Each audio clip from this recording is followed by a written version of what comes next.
زما قدر ما چې وکړې کله صبر پر خپل ځان دې وکړي جبار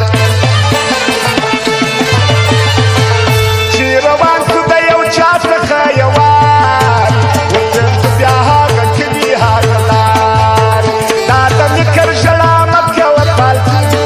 ده چې پر مخ دې وساتي د وشتار واوا شمس ګوډ والا واوره بابای دغه فرمایش د شاعر خانزاده باچا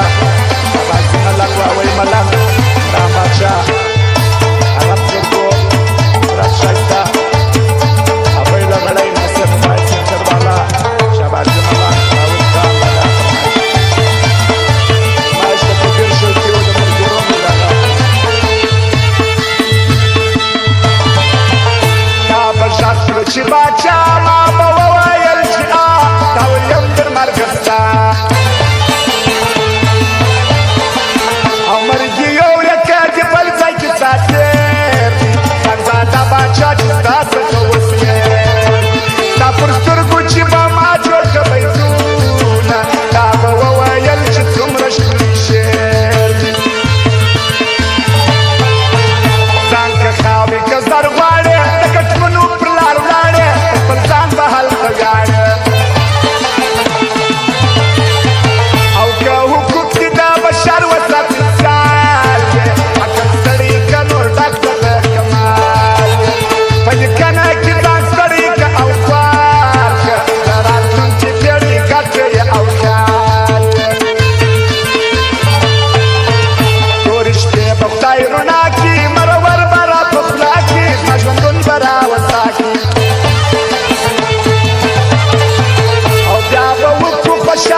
چې عمران بچا خوشحال کړ ملګری